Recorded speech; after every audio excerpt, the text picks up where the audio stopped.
Alors nous allons rentrer dans la quatrième loi biologique. Alors qu'est-ce que cette quatrième loi biologique? La quatrième loi biologique, c'est le système ontogénétique des micro-organismes en tant que programme biologique.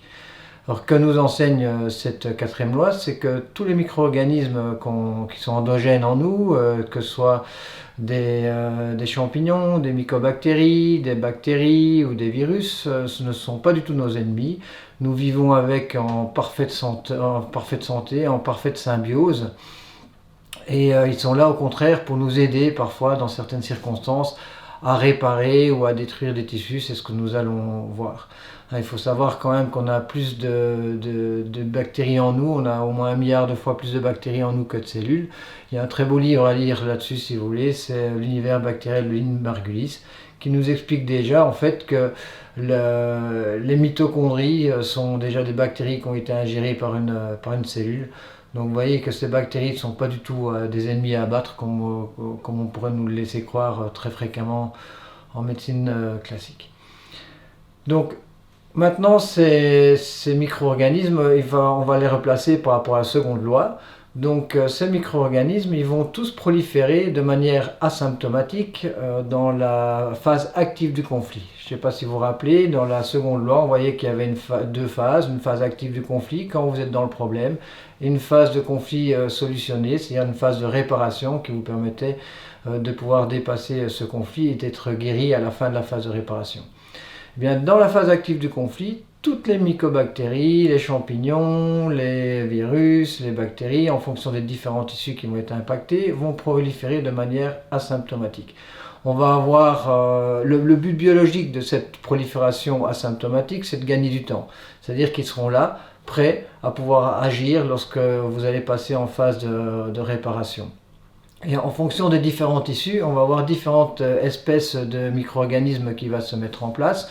À savoir que pour les tissus les plus anciens tels que l'endoderme qui est géré par le tronc cérébral, tel que le mésoderme ancien qui est géré par le cervelet, on va avoir une prolifération asymptomatique des champignons ou des mycobactéries. On va voir que pour les mésodermes nouveaux, on va retrouver des bactéries plus nouvelles qui vont à ce moment-là se mettre en place, vont proliférer. Et pour les lectodermes, on va avoir à ce moment-là les virus qui vont proliférer. Et toute cette prolifération va ne pas se faire de manière anarchique, elle va se faire en fonction de la masse de conflit. C'est-à-dire en fonction soit des cellules qu'on dit néoformées, c'est-à-dire des proliférations cellulaires qu'on pouvait retrouver dans la troisième loi pour l'endoderme et pour le mésoderme ancien, ou en fonction des cellules qui ont été nécrosées qu'on va retrouver dans le mésoderme nouveau ou dans l'ectoderme qu'on avait vu évidemment dans cette troisième loi. Ça, c'est pour la phase active. Et qu'est-ce qui va se passer quand vous allez rentrer en phase post-conflictolytique? C'est là qu'on va avoir l'action de ces micro-organismes qui va se mettre en place. Et cette action de ces micro-organismes, en médecine classique, plutôt on va dire ça comme ça, on va exprimer que c'est pathogène. C'est pour ça qu'ils vont être symptomatiques. Donc c'est dans cette phase PCL qu'on va avoir ces micro-organismes qui seront dits entre guillemets pathogènes, puisque en médecine classique, on va vous dire que c'est les micro-organismes qui produisent la maladie. Alors qu'on pourrait peut-être voir un peu les choses différentes. On pourrait voir peut-être que ces micro-organismes vont nous aider justement à modifier certains tissus qui sont dans notre corps. Par exemple, dans la phase post-conflictolytique, les mycobactéries et les champignons, quelle va être leur fonction? Ils vont nous aider, en fait, ça va être des fonctions finalement de nettoyeurs, ils vont nous aider à putréfier, caséifier, nécroser les tumeurs de la phase active dont on n'avait pas besoin pour le tissu endodermique et le tissu mésodermique ancien, donc géré par le tronc cérébral et par le cervelet. Et cette putréfaction, évidemment cette nécrose, ça va être accompagné d'un symptôme bien particulier qui va être la fièvre. Donc dès que vous avez de la fièvre, c'est quelque part que vous êtes dans une phase de résolution d'un conflit, mais qui impacte des organes qui ont une origine tissulaire bien particulière, tels que l'endoderme et le mésoderme ancien. Pour les bactéries plus nouvelles, on va retrouver alors cette fonction, on va retrouver des bactéries plus nouvelles qui vont gérer le mésoderme nouveau et dont la fonction va être d'essayer de réparer les nécroses, vont aider à réparer, restructurer les nécroses qu'on avait retrouvées dans dans la phase active. C'est-à-dire que lorsqu'on va avoir un os qui va être nécrosé dans la phase active, ben, lorsqu'il va falloir pouvoir le réparer, ben, on aura besoin de ces différentes bactéries qui permettront d'avoir un os par la suite plus solide.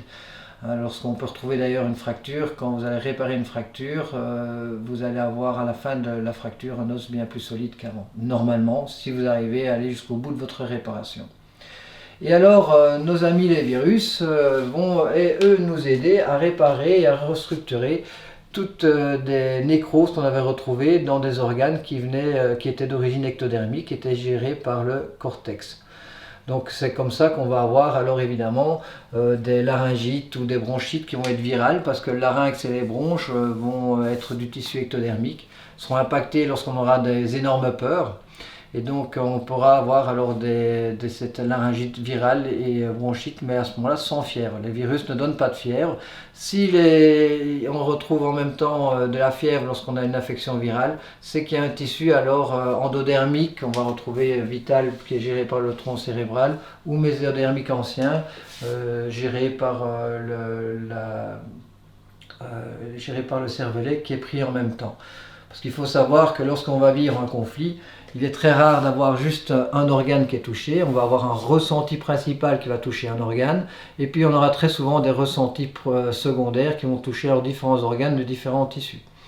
Donc c'est pour ça qu'on peut très bien avoir en même temps des virus et des mycobactéries qui ont leur fonction dans la même phase, dans une même situation.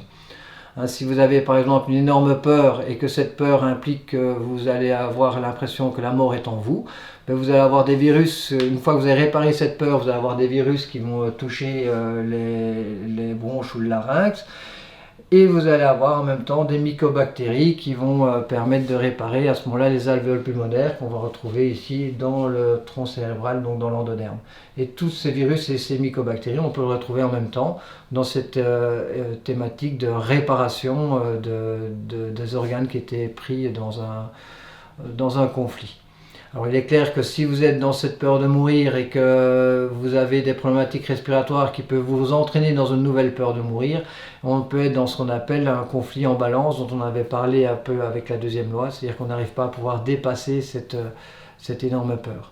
Donc ce qui est très intéressant en travaillant de cette façon, c'est que ça libère énormément de peur. On peut accueillir les symptômes de manière totalement différente. C'est vrai que dans notre société, dès qu'il y a de la fièvre, on est vraiment dans une peur, on parle de maladie, alors que d'une certaine forme, on est en train de se réparer. C'est pas pour ça qu'il ne faut pas soutenir la phase de réparation, c'est pas pour ça qu'il ne faut pas gérer la fièvre, je n'ai pas dit ça du tout, mais ça permet déjà de se libérer totalement de cette peur par rapport à ces différents symptômes. Voilà à peu près en gros ce qu'on peut dire pour la quatrième loi, mais là aussi, pour avoir des éléments beaucoup plus précis, je vous invite à venir faire cette formation de lecture biologique, si ça vous intéresse bien sûr. Merci.